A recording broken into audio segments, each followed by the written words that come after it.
Hey there, Sherman here, focusing this video on closing the deal. So this is for Mason, thanks for the question. I'd say number one, when it comes to the close, it first starts with the first time you actually meet. And that's where you're actually gathering the facts. You're asking them a lot of questions, the potential client of what they want to accomplish, and then seeing if you have the product or the service to be able to provide their needs.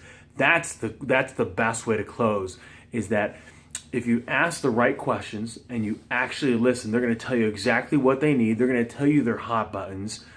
Even if they don't know that they need your products and services, as you ask them about their business and how things are going, if they want more, and then all of a sudden, now you have basically a pain point or an opportunity to be able to help them get more out of what they want. And then what happens is in the close is you want to identify, okay, these are the different things that you told me I understood are kind of the pain points or the areas of opportunity.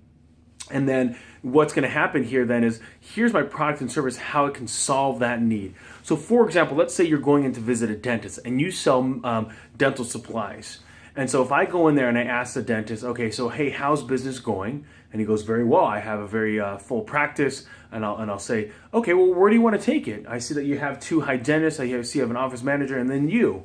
And then he goes, well, I wish I had another doctor here, and 2 more hygienists, and another staff person, maybe a medical assistant, to be able to make sure that those other things are being done. And what I want that specialist dentist to do is I want that individual to be able to do some high-end, maybe some drilling there. And I'd say, well, then what do you need outside of the expansion of that dentist? What would you need in order, if that dentist were to be here? And he goes, well, actually, one of my rooms I have open, I'd love the opportunity to be able to bring in someone to be able to have a specific area of expertise in this room. And then I'd ask, well, is it even ready for that person? Let's say if that dentist wanted to come in, this high-end specialist, is it fully staffed? And, oh, by the way, I sell those things, right? So I haven't said that yet. And so in this conversation, we basically identify and I'll just say, well, it might make sense. Well, are you having any conversations with any specialists? And he says, yes, I am. I'm going to bring somebody else in, and she's going to do a phenomenal job probably in the next 30 to 90 days. Well, what I'd love to do is show you how I could be able to set up that office so that way it's ready for this dentist. And then now all of a sudden I can then see the opportunity of saying, hey, it seems like it wasn't a good, it seems like there's an opportunity to be able to, you don't have the equipment, I sell the equipment, and now you're ready to go.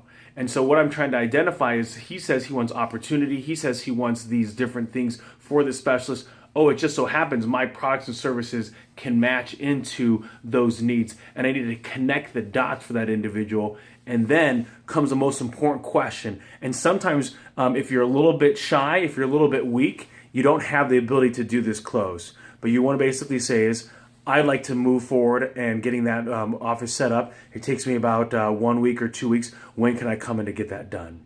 Or it's going to cost you $10,000. I want you to go write me a check for $10,000 and we'll be on our way. I want to be able to help deliver that for you. Next is, I want to be able to make sure that we can get it completed. So when's a good time that I can come back with the crew and we can make sure we can get all the equipment in here, and that way you're ready to go once that specialist comes on board.